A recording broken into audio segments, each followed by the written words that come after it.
começar, irmão, da onde que você é, entendeu? Qual é a sua carga aí com relação à religião? Você nasceu de berço dentro da religião, conheceu, se converteu um pouco mais tarde? Conta um pouquinho para nós aí de como que foi a tua introdução aí com o evangelho.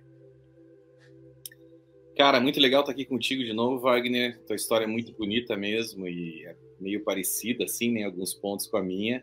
Então, acho bacana a gente voltar a conversar de vez em quando, sim, sempre um prazer. Tá trazendo um pouquinho da nossa história, falando um pouquinho da questão da religiosidade, a diferença da religiosidade para o Evangelho de Cristo, né?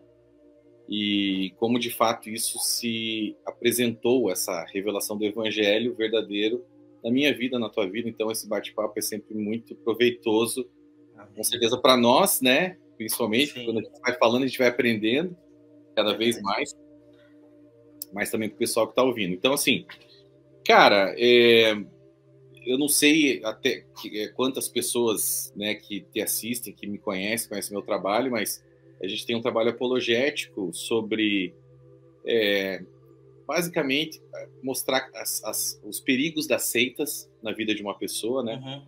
E principalmente, no meu caso, da Igreja Adventista do Sétimo Dia, que foi a igreja que eu fiz parte, a seita que eu fiz parte, e que, na verdade, foi o local também onde eu comecei o meu ministério após a saída dessa seita, né? Exatamente esse ministério apologético, para descortinar as realidades dessa igreja, porque, na verdade, ela é uma igreja que não é tão fácil de detectar que é uma seita, né? Uhum. O trabalho que eles fazem, assim, em torno da instituição, em torno de toda esse PR, esse public relations, em torno da igreja em si, é muito forte, trabalho de marketing. Então, eles conseguiram maquiar muito bem, assim, essa questão. E se você vê hoje em dia um testemunho de Jeová, você fala, pô, é uma seita. Mormon é uma seita, mas Adventista do Sétimo Dia, você já não sabe. Pô, não sei se é. Os caras parecem tão evangélicos, né? Então, é um trabalho um pouco mais difícil de conscientização e de tentar explicar o porquê que é, de fato, uma seita. Mas, enfim, contando um pouquinho da minha história, como que eu me converti, né? Porque eu acho interessante que assim, outro dia eu tive uma visita de uma pastora no meu escritório, uma pastora amiga minha, a pastora Tânia Tereza, né? Ela tem um ministério sobre questões de maldições hereditárias, e eu não vou nem entrar aqui no mérito se é ou não algo bíblico. Algumas pessoas creem que sim. Existem pontos fortes em ambos os lados, mas é um outro ponto.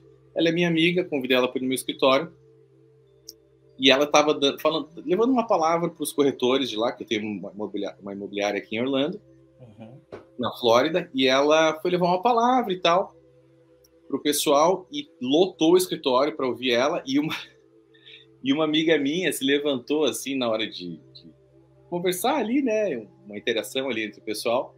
Ela falou, pois pastora, o Gleison, quando ele era adventista, eu era evangélico, ele é adventista, ele me convidou para ir fazer um estudo bíblico na casa dele, e eu falei, e ela nunca tinha me falado isso, eu falei, eu não vou lá não, esse cara tá numa seita, né? Eu não vou, nem a pau, eu quero esperar que ele se converta, olha só. Mas ela foi, e Deus tomou ela em profecia aquele dia, eu fiquei até assustado, assim, ela até profetizou muito tempo antes de eu sair da igreja adventista que eu iria ter um ministério muito grande, assim, né, queria ajudar muitas pessoas, mas que não era nessa igreja, sabe? Uhum. Só que, e ela profetizou esse dia na minha casa e tal, mas o que me deu um choque foi ela falando em público que ela queria esperar que eu me convertesse. E eu fiquei pensando assim, né? Eu fiquei pensando comigo depois. Isso foi esse ano. Eu falei, nossa, é verdade. Eu ainda não era convertido. Eu achava que eu era. Uhum. Né? Por quê?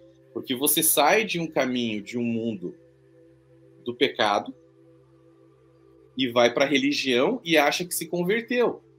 Sim. Mas na verdade você saiu do pecado e foi para a religião. Você ainda não conheceu o evangelho. Você foi... Principalmente se você está numa seita. Exatamente. Você saiu do pecado e entrou no caminho de religiosidade, mas você não teve um encontro, necessariamente, não teve encontro com Cristo. Principalmente se você está numa seita. É muito mais difícil, talvez impossível, você ter um encontro real e conhecer o evangelho se você faz parte de uma seita. Na verdade, esse é todo o propósito do ministério, né? É de levar as pessoas para o verdadeiro evangelho, porque elas não conseguem enxergar esse verdadeiro evangelho dentro de uma seita.